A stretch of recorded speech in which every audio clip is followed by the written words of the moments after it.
C'est en imitant celle des autres qu'elle a trouvé sa voix. Voici Véronique Dicker.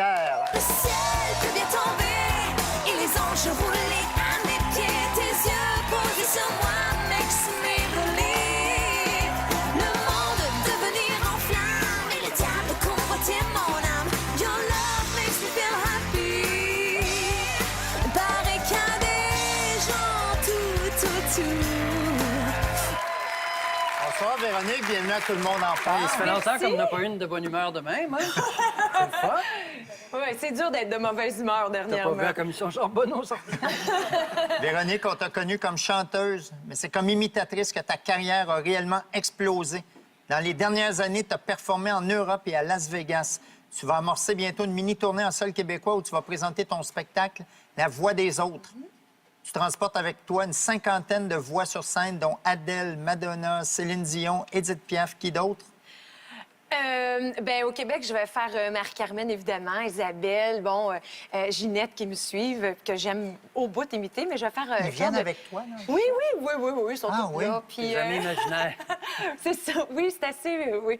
Puis, il y a des nouvelles voix, comme Brigitte Boisjoli, que je voulais faire, que j'aime beaucoup comme personnage. Je trouve que c'est un personnage, cette fille-là. Oui, elle est drôle. Elle parle de même, puis elle est toute full speedée, puis tu sais, là, elle est toute de même. Fait que je me suis dit, il faut que je fasse Brigitte Boisjoli. Valérie Carpentier, évidemment, parce que c'est comme une nouvelle, nouvelle voix. François, est-ce que tu connais Véronique? Oui, on en parlait avec son gérant en coulisses tout à l'heure, que le premier numéro qu'elle a fait d'humour à Juste pour rire, c'était en 2008. Oui, c'était un des premiers, oui, effectivement. C'était un gala, j'étais là-dessus moi aussi, puis après le gala, on était en train de manger, tout ça, puis j'y avais dit, je sais pas ce que tu penses faire avec ta carrière, je sais pas tes plans ou ce que tu veux, parce qu'on était chanteuse à l'époque. J'ai dit, en tout cas, juste te dire, c'est évident à mes yeux que tu as un potentiel comique d'imitation. Fait que j'attends le chèque. On va en parler après. Véronique, Il se contenterait d'une paire de bobettes aussi. Véronique, on va faire ton parcours. Tu es née le 18 décembre 1976 à Embrun, en Ontario. Oui. C'est dans le cadre d'un spectacle de chant que tu as rencontré Raymond Boulris, ton amoureux et gérant. Tu avais 15 ans, lui 21. Ce fut le coup de foudre. Oui.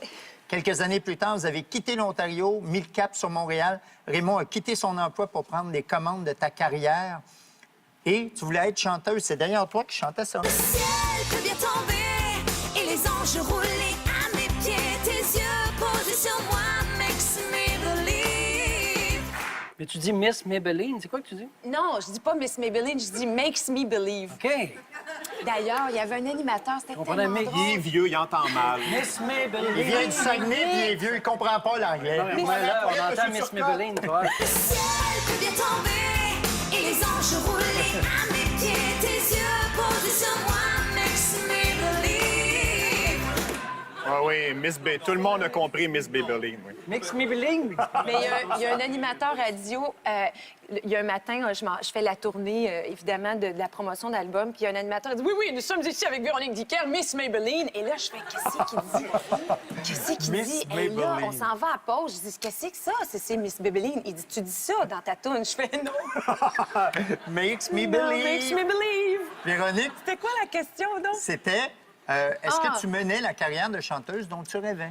Bien, j'essayais de vivre cette carrière-là. Je veux dire, quand tu pars de l'Ontario, d'Embrun, d'un petit village, puis que tu as ça d'imprégné là, dans ton sang, puis dans tes rêves de petite fille, puis que tu veux faire un album, tes rêves, c'est évidemment d'aller en France, d'aller faire une tournée partout. Tu t'es ramassé à Las Vegas. Bien, Ben, c'est t'as fait ça. Chicago en France.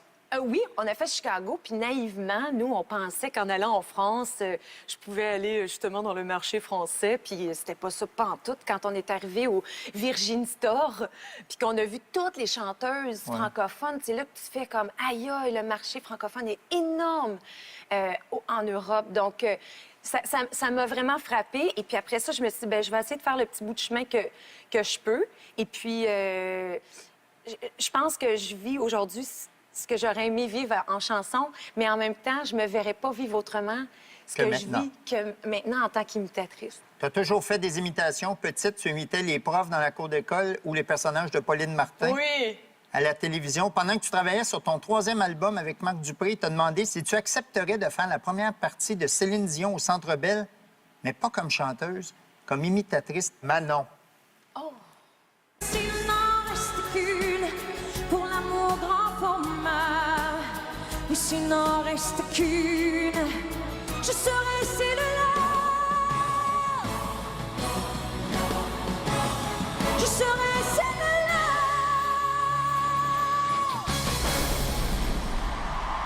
Oh, c'est... Elle venait de broyer.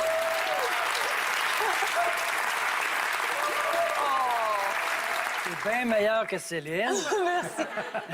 Je venais de pleurer ma vie là, avant stress? cette chanson-là. Non, parce que je remercie René et Céline d'avoir accepté. C'est bien beau que Marc ait proposé puis qu'on ait fait tout en sorte que ça Ça fonctionne. avait été Après payé en ça- coupon de Smoke Meat, je pense. Exactement. Mais fallait que René et Céline acceptent. Fallait qu'ils acceptent. Donc, tu as Et- chanté en Céline Dion devant Céline Dion. Oui, puis eux autres, ils voulaient au bout. Mais Céline, elle me dit même, quand je l'ai vue, elle dit là, faut que tu tapes dessus, puis là, faut que tu te mettes de même. Puis quand je fais All by myself, je me mets à genoux. Hey, là, faut que tu fasses ça, là. Là, hey, c'était rendu qu'elle me coachait. Puis je me dis, mais quel privilège de partager ces moments-là avec elle. Tu admires beaucoup Céline Dion, ça paraît. Parfois, on a même l'impression que dans la vraie vie, tu parles comme elle, tu bouges comme elle. As-tu remarqué ce mimétisme? Apparemment que ces mimétismes-là existaient avant même que je rencontre Céline parce que j'avais déjà eu la chance de travailler avec Mégo. Et à chaque fois qu'il me voyait, il disait « Toi, là, t'es comme Céline, ça n'a pas d'allure. Comment est-ce que tu bouges? Comment... » Mais moi, c'était vraiment... c'est dans ma nature. Je veux dire, j'ai pas l'impression d'être une imitatrice qui vit ses personnages autres que sur scène. Tu sais, je me brosse pas les dents en faisant Julie Snyder ou... tu sais, je dis... non, Mais j'aimerais ça voir oui, ça, oui. ça serait super drôle. Mais...